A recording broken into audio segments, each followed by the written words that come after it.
የፊንቴክ ኢንቨስትመንት የግል ድርጅት መስራችና ባለቤቶች የሆኑት ዳንኤል ዮሐንስ ኢየሱስና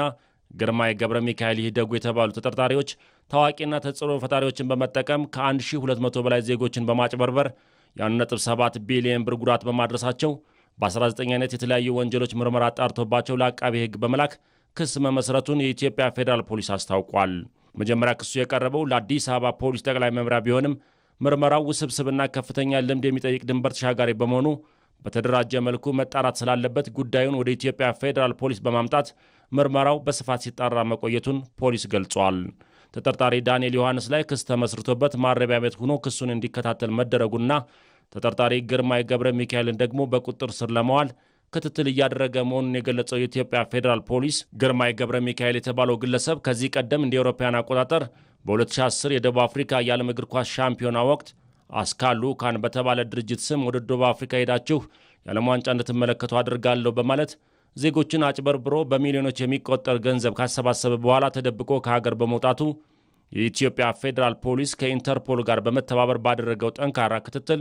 ከተደበቀበት ሀገር ወደ ኢትዮጵያ እንዲመለስ አድርጎ በሕግ አግባብ ተጠያቂ እንዲሆን ማድረጉን የወንጀል ሪከርዱ እንደሚያመለክት አስረድቷል። ሁለቱ ተጠርጣሪዎች ተጎጂዎችን 50 በመቶ ቅድመ ክፍያ 950 ሺህ ብር በማስከፈል በ90 ቀናት ውስጥ የመኪና ባለቤት እንደሚያደርጓቸውና ቀሪ 950 ሺህ ብር ደግሞ ያለወለድ በ5 ዓመት ተከፍሎ የሚያልቅ የባንክ ብድር እንደሚያመቻቹላቸው በመግለጽ ዜጎችን በማጭበርበር ክፍያውን እንዲፈጽሙ አድርገዋል ሲል የኢትዮጵያ ፌዴራል ፖሊስ ገልጿል። ተጠርጣሪዎቹ ህብረተሰቡን በማሳመን 148 መኪኖች ከጅቡቲ በማስገባት 100 መኪኖች ለተወሰኑ ግለሰቦች እንዲከፋፈል በማድረግና ቀሪ 48 ዘመናዊ መኪኖችን መርጠው በድብቅ መሸጣቸውን እንዲሁም ወደ ሀገር ውስጥ ስለመግባታቸው ምንም አይነት መረጃና ማስረጃ ሳይኖር 350 መኪኖችን ከውጭ እንዳስገቡ በማስመሰል ህብረተሰቡን ሲያጭበረብሩ እንደነበር ፖሊስ በምርመራው አረጋግጧል። በተጨማሪም በጅቡቲ ወደብ ምንም አይነት መኪና ሳይኖር 400 መኪኖች ጅቡቲ ወደብ ላይ እንደቆሙና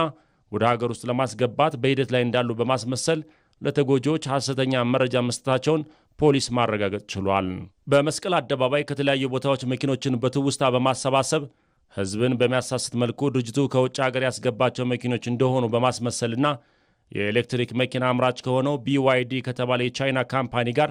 ምንም አይነት ውል ሳይኖራቸው ውል እንዳላቸው አድርገው የማጭበርበር ወንጀል ሲፈጽሙ መቆየታቸውን ፖሊስ በምርመራ ደርሽበታለሁ ብሏል። ተጠርጣሪዎቹ በጅቡቲ ውስጥ አልፋ ቲዞ በሚል ስም ድርጅት በማቋቋም BYD ከተባለ የቻይና ካምፓኒ ጋር አብረው ከሚሰራ ሌላ ድርጅት ጋር በመነጋገር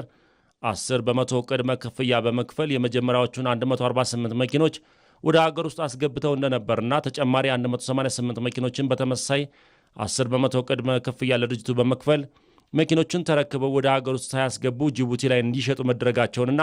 በአጠቃላይ 336 መኪኖችን 10 በመቶ ጅቡቲ ለሚገኘው የቻይና ድርጅት በመክፈል ወስደው ቀሪ 90 በመቶ ክፍያ ለመፈጸማቸውን የኢትዮጵያ ፌዴራል ፖሊስ ባደረገው ምርመራ ደርሶበታል። ከ1200 በላይ ተጎጂዎችን በማጭበርበር መዝግበው ከእያንዳንዳቸው 1 ሚሊዮን 365 ሺህ ብር መቀበላቸውን ፖሊስ አረጋግጧል። የፊንቴክ ኢንቨስትመንት ድርጅትን ባልተገባና በተጋነነ መልኩ በማስተዋወቅ በሕገወጥ መንገድ ከተሰበሰበው ገንዘብ ተጋሪ በመሆን የተጠረጠሩ ሰለሞን ቦጋለ፣ ሰራዊት ፍቅሬ፣ ዳንኤል ተገኝ፣ አብርሃም ግዛው፣ ይገረም ደጀኔ፣ መንሱር ጀማልና ካሊድ ናስር የተባሉ ታዋቂ አርቲስቶችና የማስታወቂያ ባለሙያዎችን የኢትዮጵያ ፌዴራል ፖሊስ በቁጥጥር ስር አውሎ ፍርድ ቤት በማቅረብ የጊዜ ቀጠሮ ጠይቆባቸው ፍርድ ቤትም እስከ መጋቢት 30 ቀን 2018 ዓ.ም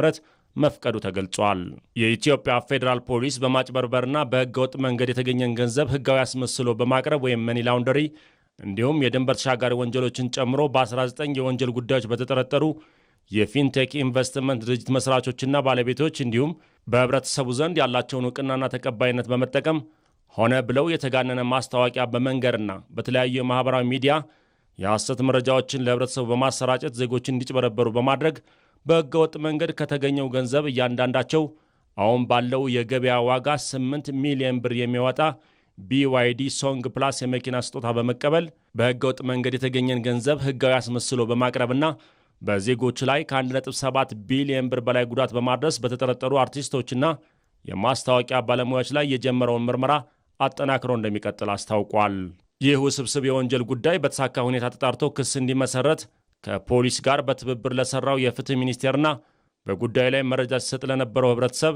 የኢትዮጵያ ፌዴራል ፖሊስ ምስጋና አቅርበዋል።